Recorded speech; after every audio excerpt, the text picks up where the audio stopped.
तर आता इथे मटनची भाजी बनवण्यासाठी ना 1/2 किलो मटण घेतलेलं आहे आणि एक कांदा कापून घेतलेला आहे। याच्यामध्ये ना लसूण अद्रक आणि खोबऱ्याचं हे वाटण करून घेतलेलं आहे मी। तर आता मटण शिजण्यासाठी ना आपल्याला असं नॉर्मली पातेल्यात वगैरे शिजवायचं म्हणलं तर खूप जास्त वेळ लागतो, जवळपास 1 तासाच्या जवळपास तरी वेळ लागतो। तर झटपट मटण शिजण्यासाठी ना मी आता एक आयडिया केलेली आहे, म्हणजे मी करतच असते अधूनमधून जेव्हा आपण पटकन करायचं असतं तेव्हा। तर इथे ना कुकर ठेवला आहे। तर कुकरमध्ये ना, तर तुम्ही म्हणणार हे काय नवीन, तर नवीन काहीच नाही आहे कुकरमध्ये, तर करतोच आपण सगळे। आता कुकरमध्ये ना तेल टाकून घेतले, कांदा टाकून घेते।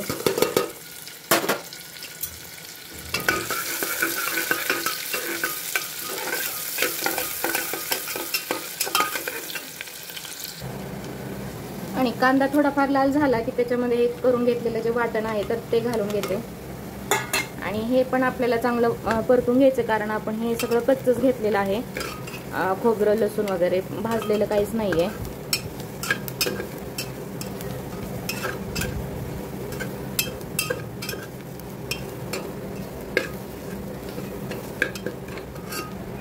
आणि हे परतून झालं की ह्याच्यामध्ये घालायचे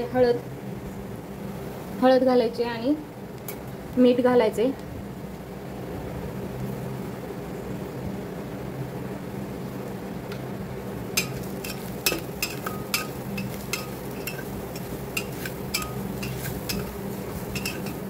आणि आता आपलं हे परतवून झालेलं आहे, तर आता ह्याच्यामध्ये ना स्वच्छ धुवून घेतलेलं मटण घालणार आहे। तर काही जण असतात ते मटण धुवून घेत नाहीत, पण मी तर धुवून घेत असते, कारण नाही आवडत तसंच घालायला करायला।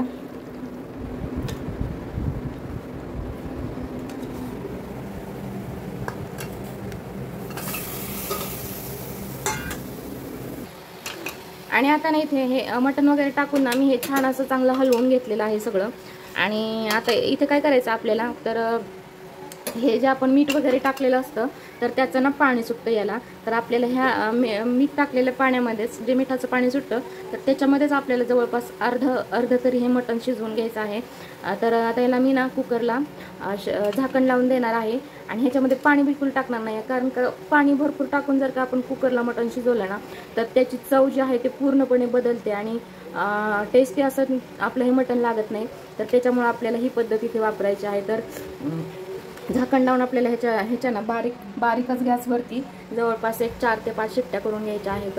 तर आता इथे शिट्ट्यांचं जे प्रमाण आहे ते तुम्हाला तुमच्या कुकरच्या अंदाजावरती करावं लागेल, कारण ह्याच्यामध्ये आपण पाणी न टाकता करणार आहे, त्यामुळे शिट्ट्या तर पटपट होतात। त्यामुळे माझ्या कुकरला तरी 4-5 शिट्ट्या पुरेशा होतात। तर तुम्ही तुमच्या कुकरचा अंदाज घेऊन ते करू शकता। जर का खूप उशिरा होत असतील तर 2-3 होऊन जाईल, आणि पटपट होणार असतील तर 4-5 केल्या तरी चालतील। तर आता याला मी असं झाकण लावून घेते।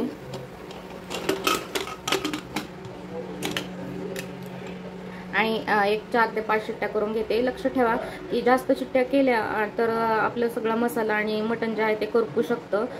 जर का पाणी त्यातलं जे मिठाचं सुटलेलं पाणी जर का पटकन आटलं गेलं तर त्याच्यामुळे आपल्याला ते बारीक गॅसवरतीच करायचं, म्हणजे पाणी पटकन आटणार नाही आणि शिजून पण निघेल आणि चांगलं पण होईल। आणि मग त्याच्यानंतर आपल्याला उघडून त्याच्यामध्ये मग गरम पाणी करून मग राहिलेलं आपल्याला शिजवून घ्यायचं आहे।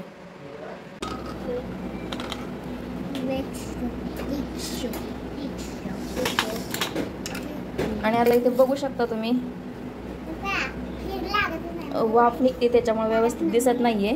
तर मी 4-5 शिट्ट्या करून घेतलेल्या आहेत, तरी सुद्धा आपल्या ह्याच्यामध्ये आपलं तेल पाणीचं वगैरे आहेच थोडंफार। आणि आता कितपत शिजले ते पण बघूयात।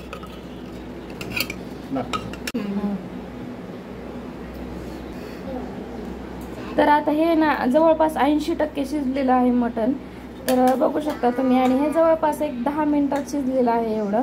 आणि आता आपल्याला ह्याच्यामध्ये ना गरम पाणी टाकून अजून थोडा वेळ 1-5 मिनिटं त्याला शिजवून द्यायचं, म्हणजे आपलं जे काही आपल्याला मिठाचं पाणी काढायचं असतं तर ते सुद्धा काढता येतं। आणि मग त्याच्यानंतर मग आपण मसाला वगैरे तयार करून तिखट भाजीची फोडणी करणार आहोत, तर ते पण पुढे कंटिन्यू करणारच आहे। तर ना आता याच्यामध्ये ना मी इकडे हे पाणी गरम करायला ठेवले, तर ते टाकून घेते।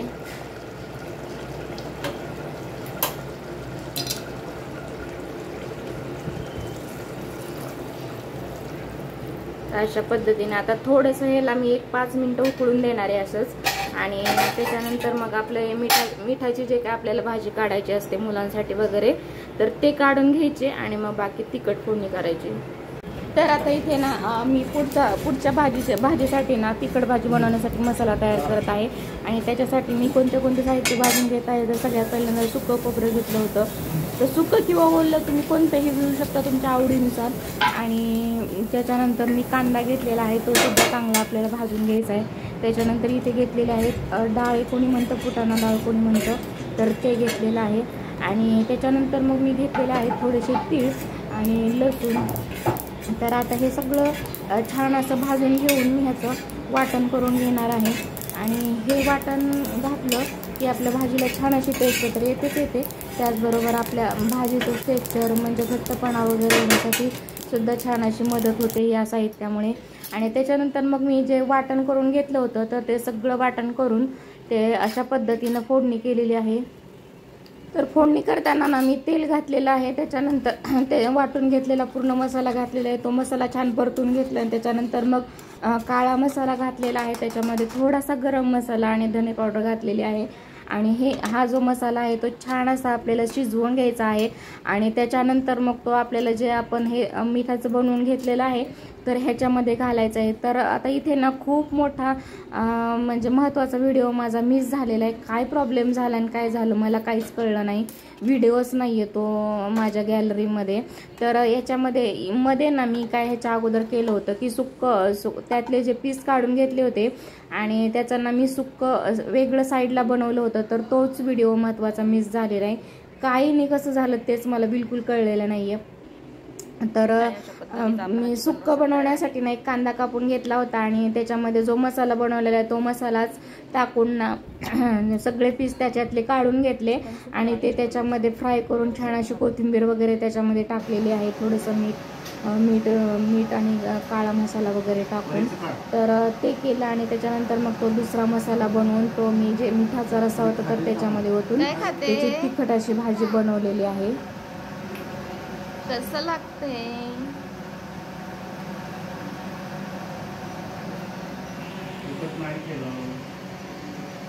मग कसं वाटतंय एवढ्या दिवसांनी घरचं नॉनव्हेज खाऊन?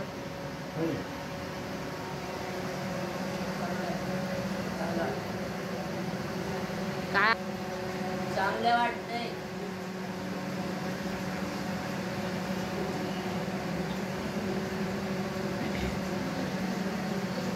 कशी झाली भाजी?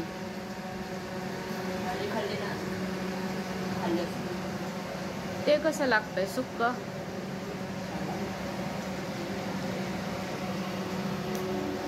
तुम्हाला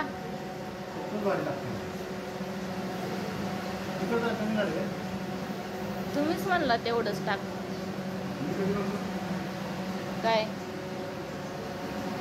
काय कमी तिखट लागतंय?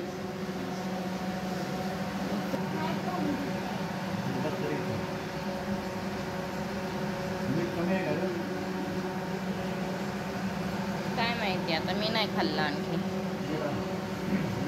तर अशा पद्धतीचा आजचा होता हा नॉनव्हेजचा बेत. खास म्हणजे दक्षसाठी जसं आम्ही तर खातच नाही असं नाही, पण दक्षला स्कूलमध्ये नॉनव्हेज भेटत नाही त्याच्यामुळे मग तो एवढा नॉनव्हेजसाठी अस्वस्थलेला असतो. तर त्याला खराब लागेल ते सुद्धा आम्ही सगळे आपले जे काही तारीख वार दिवस असतं तर ते सांभाळूनच करतो आणि कोणत्याही दिवशी त्याला वृत्ती करून देत नाही. कारण मग केलं का तशीच सवय लागते. तर आम्ही सोमवार, गुरुवार, एकादशी, शनिवार असं चतुर्थी हे ते असं सगळे दिवस पाळूनच मग खाल्लं जातं. आणि इथे हे चालू आहे दक्षिण परीची मस्ती. तर ह्या गोष्टी खूप मिस करते परी, कारण का ह्या दोघांचं जशी परी मोठी झाली आणि खेळण्यासारखी झाली तसा दक्ष बाहेरच आहे.